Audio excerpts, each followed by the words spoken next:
Esselamu aleyküm ve rahmetullah ve berekatuhu. Eded adamlar. Geç yaxşı. Qoğum taplanıb näli. Täzeyinler qow geçirdiňiz mi? Bizem täzeyin qow garşylyk ni täzeyinlerde ulu işler edip atýarys. Armatur getirip dur, sim getirip dur. Inni polietilen, polipropelen, bitum getirmeli. Inni men getireniň yaxşı. Yine bahasına meliyeter etmeli. Menem bahasına meliyeter edip atýarym. Men beş duruştur garşy bolýar da bu dünya aňatyna yetmewam, çykmewam. Gözü gumdan nolly gyzyllan dolmady Harun bella geçip gidip dolar. Normal boljak bolýarlar. Inni 8 armatur geldi, 10'luk geldi, 10'lik geldi. 14 armatur ba, 16 armatur ba, 18'lik ba armatur, 20 bar, 20'lik ba, 25'lik ba armatur. Inni 12'den 25'e çenni şun kun baxa 525'ten. Onu 5 yarımlık sim, 6 yarımlık sim, 8'lik simlerim gelip dur. Bunların baxalar elyeter.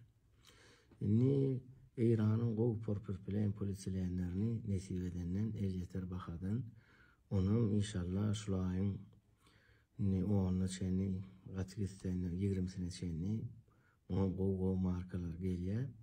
Munun her görnüşi bar. Munun her görnüşinden nesip bolsa bir final üçin getirýär sersinden bir 50-60 ton bir görelene nenen sağlar. Dozoglanam diýipdi. Näme gerek adam mağaz. Ayıt akit balsat son pulnu orada diýipdi. Ni bu pursadan elinden sıptırmak mümkin näl. Menem şol dozoglanlar ulanam bildirýär. Şoňa da şükür.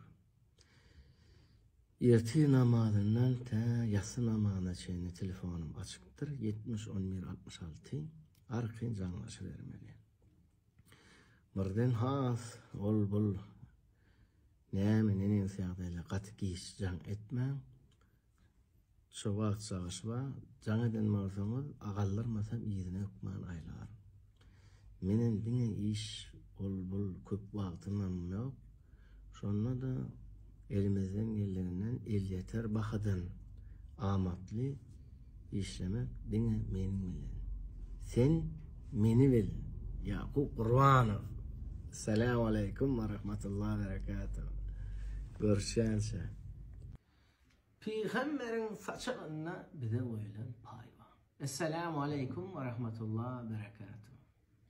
Aziz adamlar, hanımlar ve cenaplar, daimi gasbida уважаемые люди. Demirler dowam edip otýar. Armaturlar senlik görnüşi gelip dur. Bağlara da girdi. Klientlerim jana dip dur. 70 11 66. Erti namazına te yatsı namazına çeyni armatur üçin arqyn jana bermeli çekinmän. Diňe iş maksadı üçin elim açykdyr arqyn guruluşyp bilýäs. Tagam men işim yetip opşam yeni bir gow teklifim var. Polietilen, polipropelen, bitum hadi gow markalarynyň üstünde işläp dur. Bağlarda elyeter edip enjeksiyon sistemi, turbo üçin, plyonka paket üçin her türlü polietilen, polipropeleni getirip bitumam tüveleme izakan üçin opşam şokolad materiallar Eýrandan getirip başlayan. Munam habarladyň. Birden isleýär bar adam arqyn Telegramda, WhatsAppda ýazyp bermeli esasy işleýän nememde guruluşyp SMS eden köplenç komentary ýazamak TikTok'da ya bir Instagram'da men esasy Telegram, WhatsApp bilen işleýän. Opşam berigiti sibe дай Bог всем здоровья, täzeýiň başy nesip bolsa inte uly işler eder. Menem tüveleme öz ýürüýtüm. Gollaýan dogsaglanyň hemmejesi tüveleme ýerli ýerden. Uzaklaşdığım tüveleme Saudi Arab'da giydim. Bir öýde namaz okanda rahat giyýän. Çünkü dünýäň gyzykly lezzeti rahat özüň alyp barmakdyr. pis. Oğluk mu geçaşı? Milyar 100% kazanacağız. Arkayınman dinle ömü bayavay çaptım. Selamu aleyküm ve rahmetullah berekatuhu. Şeyle bu dünyada kımmat zatlan biri kızıl. Kızıl vardı, şiracık var ayçı. 100 gram kazanal, bakası 4 mal. 200 gram kazanal, bakası 8 mal. İkisini bile alayın deysen 12 mına berk bolyanlar. Zotu eti хороший iş. Eti bagastı. Adam pakirlen 5 maçı arsa adılalıp koyuyor. Toy eder. Hemme kadar eşek de. Хороший iş. Такое. Зверюга. Мощный. Это мой единственный четкий teslim kıdırılan 21 karat oğlat. Bakası 15 dolar verip bolyanlar. Selamu aleyküm.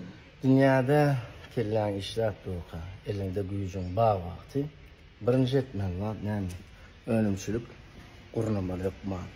Ты должна, самый богатый человек должна быть на мире. Он için ne etmeli? Qo'v önümçülük istanağıma tədəcə kən enzamlar getirən mənim daşarı yurtdan hədə raqabım mümkün. Yine turbo çıkarıyan 16'dan 63'e çönünü tədəcə turbo çıkarıyan istanağım. Bakatı 55 mına satıp oluyor. Yani самый богатый человек делает всегда önümçülük. Önümçülüğün enzamlarının haysi görünüş deysen Türkmenistan'a getirilen qo'l enzamlar bardır. Haberlaşın. Salam aleyküm. Berekatuhu. Şu Aksaray deyilse Sarayda ödüm bile. Saraya bağdır oluyor. Ağam ak var orada. Ne hem onda. Şu adının dünyada geçmedik adam yok. Benim hem yerde aynen görüp bağıran adam normaldi. Bolcu. Yaşsız. Yani bilemiyor hep şu atıyor. O yağdayların bağdarı. Diyelim nekip burada gitmeli koymalı yerlenme. İşler yetik mi? Yetişmiyor. Selamu aleyküm. Türkiye dersen yekece bir kılık kılıyorum ha. Onun kendi adam ustayını biliyor. Adam katık gözü bununla. Adını da görkedeyim. Hacı Bodan. Yine şunun baklavaları yani suyu baklava ben ilk görmedim hiç yerinde. Ne bulam İstanbul Aksaray'da Hacı Bozan. Selamun aleyküm.